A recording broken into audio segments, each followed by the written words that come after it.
ஷைத்தான ரஜீம் பிஸ்மில்லாஹிர் ரஹ்மானிர் ரஹீம்.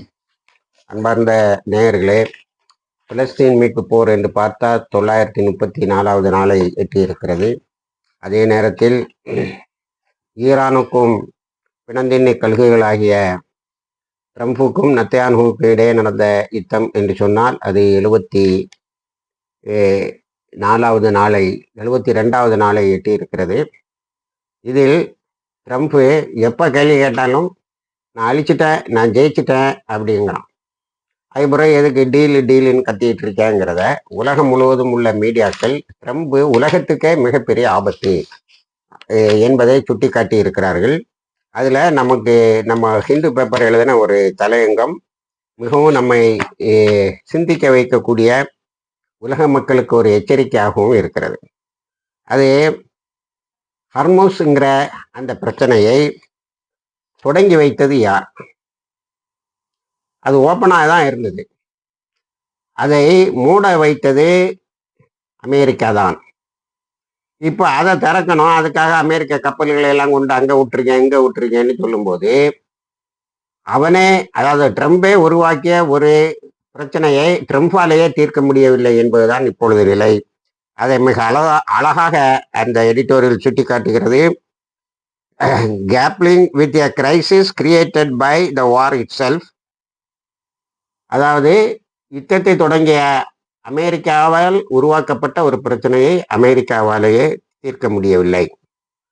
அதன் பிறகு இவருடைய வெற்றி தோல்விகளை பற்றி சொல்கின்ற போது, while Mr. Trump continues to make sweeping claims about winning the war, the fact that the Strait of Hormuz remains closed and that the operation to reopen did not even last for 3 days points to a very different reality on the ground.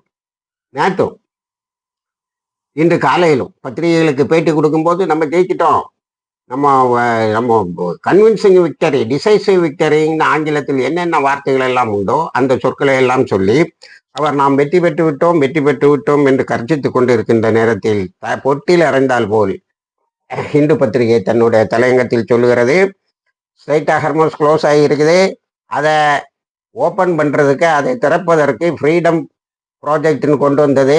48 மணி நேரம் கூட அது தாங்கலை. அது 3 டேஸ்ன்னு சொல்லுது, ஆனால் 48 மணி நேரம் தான் தாங்கலை. உடனே இப்போ பின்வாங்கி விட்டாய்.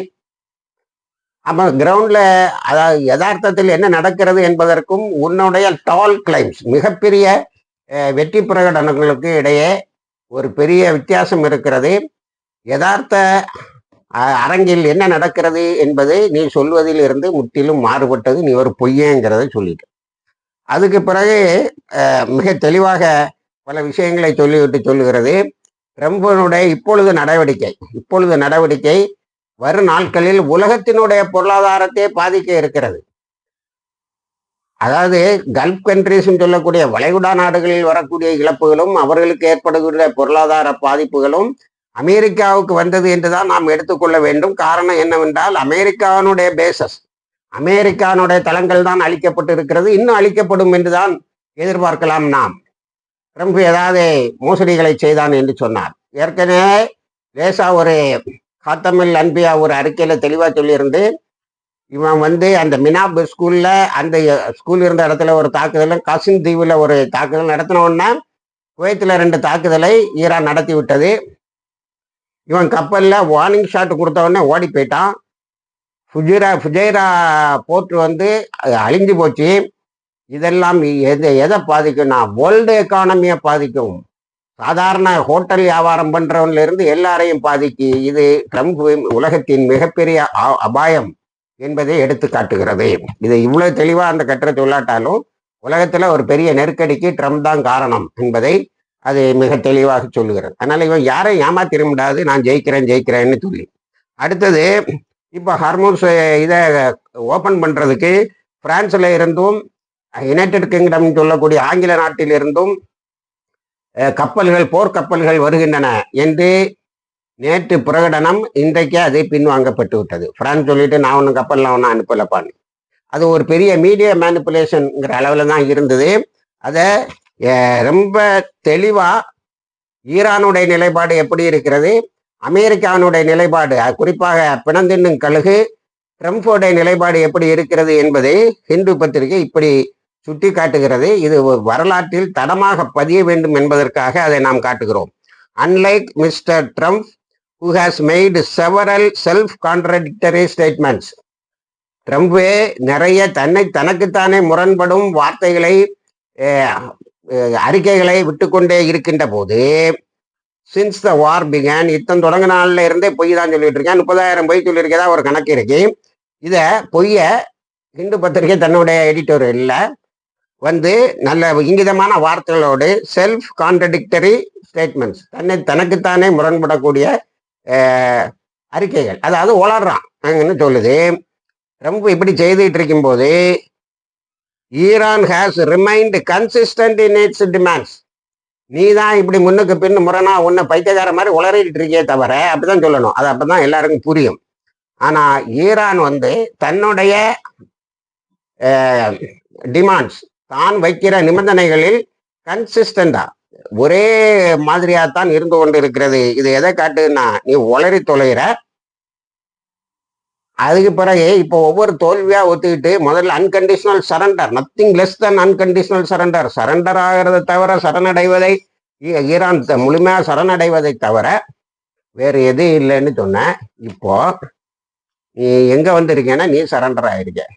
ஒரு 14 பாயிண்டை கொடுத்து அதுக்கு ஈரான் அதே நிலையை சொல்லியிருக்கேன். அதனால இந்து பத்திரிகையினுடைய இந்த வார்த்தை பொன்னெழுத்துக்களால் புரிய வேண்டியது. இப்போ இந்த 14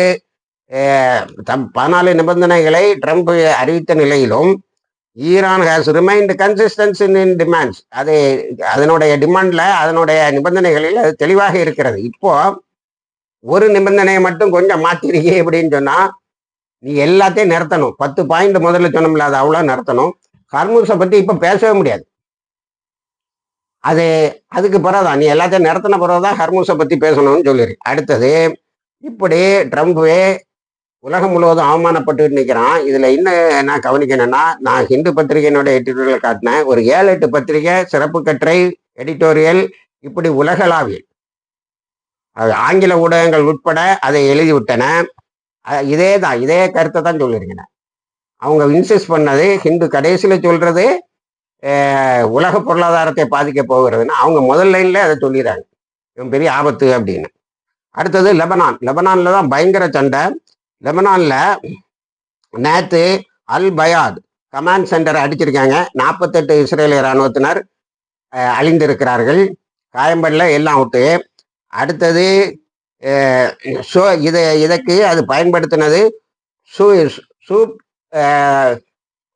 ட்ரோன்ஸ்ன்னு சொல்லாங்க. ஆளில்லா விமானத்துல இது ஒரு புது விமானத்தை அது பயன்படுத்தி இருக்கிறது. இந்த எக்ஸ்ப்ளோசிவ்ஸ் பார்டர் முழுவதும் வெடிச்சதுல நேற்று நிறைய மர்காவா டேங்கு, புல்டவுசர், இது அவ்வளவு, அதாவது இஸ்ரேலுக்கும் லெபனானுக்கும் இடையில உள்ள பார்டர்ல வெடிச்சதுல அதை ஒரு சீரியஸ் இன்சிடென்ட் அப்படின்னு இஸ்ரேலிய பத்திரிகைகள், இஸ்ரேலிய இராணுவம் சொல்லி இருக்கிறது. ஆனா சேனல் 13 சொல்லிடுது, எப்பா உனகிட்ட அவங்களுடைய ஃபைபர் எக்ஸ்ப்ளோசிவ் ட்ரோன்ஸுக்கு, ஃபைபர் ஆப்டிக் எக்ஸ்ப்ளோசிவ் ட்ரோன்ஸுக்கு பதில் இல்லைன்னு தெரிஞ்சுக்கிட்டு அதை 100 கணக்கில் பயன்படுத்துறானுவான். நம்ம இராணுவம் அழிகிறது அப்படின்னு இஸ்ரேல் சீஃப் ஆஃப் ஸ்டாஃப் யால் ஜமீர் சொல்லியிருக்கான். ஏயா நீ எங்கே இருந்தாலும் எனக்கு ஆளத்தா அப்படின்னு இருக்கான். இதுல இவங்களுக்கு இன்னொரு பெரிய நெருக்கடி என்னன்னா, காசா பகுதியிலும் ரெசிஸ்டன்ஸ் சில ஆக்டிவிட்டிஸை ஆரம்பிச்சிருக்கு. இப்போ இஸ்ரேலி மீடியா என்ன சொல்லியிருக்குன்னா, மேன் பவரும் இல்லை, வான்வழி தடையும் சரியாக இல்லை. இந்த ஆப்டிக் ஃபைபர் எக்ஸ்ப்ளோசிவ்ஸுக்கு இதை ஒரு 4-5 நாளாவே நான் சொல்லிட்டு இருக்கேன், அவங்களுக்கு எதுவும் இல்லை. இதை இஸ்ரேல் பத்திரிகையில் எழுதும் போது அதை லெபனான் ஹிஸ்புல்லா நல்லா புரிஞ்சுக்கிட்டது இல்லை. இங்கதான் இருக்கான், இவனுக்கு பலவீனம் இதுதான் சொல்லி அதை வச்சு அந்த ஆப்டிக் ஃபைபர் இதை வச்சு ட்ரோன்ஸை வச்சு புது ட்ரோன்ஸ் பேர் சொல்றாங்க அடிச்சிருக்கு.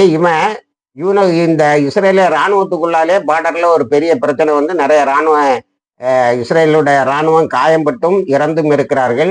அதை இன்வெஸ்டிகேட் பண்ணிட்டு இருக்கோம், நாங்கள் அதை விசாரிச்சுட்டு இருக்கோம். சரி, விசாரிச்சுட்டு இருக்கோம், எங்களுக்கு தகவல் தானே ஊடகங்கள் கேட்டா அதை பத்தி எவனாவது எழுதுனா அவனுக்கு சிறை என்று அச்சுறுத்தி இருக்கிறது. ஆக லெபனான் பார்டர்ல சரியா அடி வாங்குறான், அங்க சீஸ்ஃபயர்னு கத்துறான். இப்போ லெபனான் கவர்மெண்ட்டும் சொல்லிட்டு நீ எங்கெல்லாம் இருக்கியோ அங்கெல்லாம் இருந்து வெளியே போடா, அதுக்கு பிறகு பேசுவோம். லெபனான்ல நீ எங்கெல்லாம் இருக்கியோ அங்கெல்லாம் இருந்து வெளியில போ, அதுக்கு பிறகு பேசுவோம். இப்போ ஹிஸ்புல்லா தான் எங்களுடைய ஆர்மிக்கு பகரமாக நின்று சண்டையிடுகிறது என்பதை ஒத்துக்கொண்டார்கள். ஹிஸ்புல்லாக்கு இது ஒரு பெரிய வெற்றி என்று சொல்ல வேண்டும். அடுத்தல நம்ம காசாக்கு வந்தா, காசால வந்து அங்க இருக்க மிலிட்டரி இல்ல ஓவர் டியூவான ரிசர்விஸ்ட், அதாவது சில இராணுவத்தினர் 3 மாசம் 6 மாசம் கொடுத்து வந்தோம்னா 2 வருஷம் வேலை செய்துட்டு இருக்கான். அவனெல்லாம் எங்களை விட்டா போதும், இல்லைன்னா நாங்க சரணடைஞ்சிடும், இல்லை இராணுவத்தை விட்டு ஓடி போயிடுவோம். எங்க ஓட முடியும்? ஹமாஸ்ட சிக்குவான். இது ஒரு பெரிய சிக்கல் வந்திருக்கு. இயால் ஜமீர் சொல்லியிருக்கேன், நம்ம காசால இராணுவத்தை குறைப்போம், லெபனான் சைட்ல நமக்கு பெரிய பெரிய சேதாரங்கள் வந்துகிட்டு இருக்கு, அதனால அங்கிருந்த இராணுவத்தை மாற்றி இங்கே கொண்டு வருவோம்னு. அப்போ இந்த வாய்ப்பு இது வந்து இஸ்ரேலிய மீடியால வருது. அப்போ இஸ்ரேலிய மீடியால இங்க இருந்து இராணுவத்தை மாத்துறான்னு சொல்லும்போது ஹமாஸ் அந்த எல்லோ லைன் அதுக்குள்ள ஆரஞ்சு லைன் இந்த ரெண்டையும் எட்டி பிடிக்கலாமான்னு ஆலோசிச்சுட்டு இருக்காங்க. அதனால அங்கிருந்து ஓடவும் முடியல, ஆனா அதே நேரத்தில் அங்கே நிற்கவும் முடியலங்கிற ஒரு பெரிய நிலை ஏற்பட்டு இருக்கிறது. ஆனாலும் நேற்றும் சும்மா காணும் நியூஸ்ல ஒரு தாக்குதல் நடத்தி 3 பேர் ஒரு போலீஸ் வெஹிக்கிள், பாலஸ்தீன காவல்துறை வாகனத்தின் மீது தாக்குதல் நடத்தின 3 பேர் இறந்திருக்கிறார்கள். அடுத்தது இஸ்ரேலுக்கு உள்ளால இருக்கக்கூடிய பாலஸ்தீன மக்கள், முஸ்லிம்கள், அரப்ஸ்ன்னு சொல்லுவாங்க அங்க இஸ்ரேலுக்கு உள்ளால, அந்த ஏரியால இருக்கக்கூடிய மக்கள் நத்தியானுகுவை ஆட்சியில் இருந்து வீழ்த்துவதற்கு என்ன செய்ய வேண்டும் என்பதை செய்து கொண்டு இருக்கிறார்கள். அமெரிக்காவில் இருக்கக்கூடிய முஸ்லிம்கள் ட்ரம்ப் ஆட்சியில் இருந்து வரட்டுவதற்கு என்ன செய்ய முடியும் என்பதை செய்து கொண்டு இருக்கிறார்கள். இந்த உலகளாவிய சகோதரத்துவம் பலமாகவே இருந்து கொண்டு இருக்கிறது. அடுத்தது இப்போ உருவாக்கு மேல நடத்திக்கிட்டு இருந்த தாக்குதல் ரொம்ப பெரிய அளவுல குறைஞ்சு போச்சு. உருவா வந்து புது சீன் ஜோன்ஸுங்கிற ஒரு புதிய எக்ஸிக்யூட்டிவை, புதிய செயல்பாட்டாளரை காசாக்கு அனுப்பி இருக்கிறது. அவர் உணவுப் பொருட்களை கொண்டு சேர்ப்பதிலும் தண்ணீர் போன்றவற்றை கொண்டு போய் சேர்ப்பதிலும் ரொம்ப வேகமா இருக்காரு. நேற்று என்ன அறிக்கை விட்டுருக்கான்னா, இயால் ஜமீர் நிறைய உணவுப் பொருட்கள் வருது காசாவுக்குள்ளால, அதை தடுக்க வேண்டும் அப்படின்னு. அன்பார்ந்த நேயர்களே, இது முஸ்லிம் தன்னார்வ குழுக்கள் செய்கிற மிகப்பெரிய சாதனை. இந்த தன்னார்வ குழுக்கள் பட்டினி இல்லாத காசாவை உருவாக்கியதன் மூலம் இஸ்ரேலுக்கு மரண அடி கொடுத்து விட்டார்கள். எல்லாம் ரஃபா கிராசிங் தான் மெயினாக அவங்களுக்கு தேவைப்படும். அதில் அத்தனை கெடுபிடிகளும் ரவுடி பசங்க, கொராபரேட்டர்ஸ் நம்ம சொல்லுவது மிருதுவான வார்த்தை. முஸ்லிம்களில் உள்ள நயவஞ்சகர்களுக்கு கையில் துப்பாக்கியை கொடுத்து சுட வைக்கிறான். அந்த அந்த அளவுக்கு ரஃபா கிராசிங்கை இவன் வந்து நெருக்கடி கொடுத்தாலும் மற்ற இந்த திறப்புகள் வழியா, வாசல்கள் வழியா காசாவுக்குள்ளால உணவுப் பொருட்களை கொண்டு போய் அருமையாக விநியோகித்து விட்டார்கள். இப்போ உருவாவும் கைகோர்த்து கொண்ட நிலையில் இவங்களால பொறுக்க முடியல. என்னடா நம்ம இவ்வளவு கஷ்டப்படுத்தியும் அவங்களுக்கு உணவுப் பொருட்கள் போகுது, எப்படி இருக்கு பாருங்க, பட்டினி வந்து எதிர்பார்க்கிறான். அதுக்கு உடல உலக முஸ்லிம்கள். அதுவும் ஒரு உலக சகோதரத்துவத்தினுடைய மிகப்பெரிய எடுத்துக்காட்டாக இன்று காசா விளங்கி கொண்டு இருக்கிறது. எந்த அளவுக்கு என்று சொன்னால் இயால் ஜமீர் போன்றவர்கள் ஒப்பாறு வைக்கின்ற அளவுக்கு அது போயிருக்கிறது. அடுத்தது சிரியாக்குள்ளால் இறங்கிருக்கு. வெஸ்ட் பேங்க்ல மேக்கரையில் நேற்று 23 தாக்குதல்களை போராளிகள் நடத்தி இருக்கிறார்கள். ஜெனின்ல 2 பேரை கைது பண்ணியிருக்கான். திடீர்னு வந்து போராளிகள் தாக்கவே 48 இஸ்ரேலிய இராணுவத்தினர் காயம்பட்டு இருக்கிறார்கள். இது என்ன காட்டுதுன்னா, 23 தாக்குதல்கள் 24 மணி நேரத்தில். இது எதை காட்டுகிறது என்று சொன்னால், அங்கே இருக்கின்ற போராளிகள் நன்றாகவே போராடுகிறார்கள் என்பதைத்தான் காட்டுகிறது. இப்ப நமக்கு 2 ஆறுதலான செய்தி உலக மக்களுக்கு என்னவென்று சொன்னால், காசாவுக்கு உணவுப் பொருள் மிகப்பெரிய அளவில் உணவு தட்டுப்பாடு குறைந்து இருக்கிறது. ஆனாலும் ஃபுல்லா கிடைக்குன்னு சொல்ல முடியாது. அதாவது இல்லாதவங்க ஊர்ல இழிப்ப பூ சர்க்கரைன்னு சொல்ற மாதிரி அவங்களுக்கு இப்போ ஓரளவுக்கு நிம்மதியா இருக்கு. ஆனா எங்கேயுமே நிம்மதியா தங்க முடியாத சூழ்நிலை இருக்கு. டிஸ்பிளேஸ்டா அங்கங்க அலைந்து கொண்டு இருந்த மக்கள் அந்தந்த ஏரியால இருக்காங்க. உணவும் தண்ணீரும் போய் கிடைக்குது. இதெல்லாம் உணவும் தண்ணீரும் கிடைக்கிறது அந்த மக்களுக்கு நம்ம செய்தியா சொல்ல வேண்டிய இருக்கு. அதை கண்டு இஸ்ரேல் அலறுவதால். ஆக அதே போல சிரியாவில் உள்ள பல இடங்களே நேற்று இஸ்ரேல் தாக்கி இருக்கிறது. அதுக்கு சிரிய அரசாங்கம் தன்னுடைய இராணுவத்தை மீண்டும் கட்டியெழுப்புகிறது என்ற, அதற்கு பதிலடி கொடுப்பதற்கு என்ற நல்ல செய்தி வந்திருக்கிறது. சிரியாவில் இப்போ இருக்கின்ற அரசாங்கம் இஸ்ரேல் எப்படிப்பட்ட ஒரு பெரிய துரோகி என்பதை புரிந்து கொள்ள வேண்டும். கைகோத்து சாதித்தது எதுவும் இல்லை. இப்பொழுது கடைசியில் இராணுவ நடவடிக்கை என்ற முடிவுக்கு வந்து விட்டீர்கள், இல்லைனா சிரியாவே பரிவே இருக்கும். இணைந்திருங்கள், எல்லா தகவலையும் தருகிறோம். வாகிர் தவானா அல்ஹம்துலில்லாஹி ரப்பில் ஆலமீன்.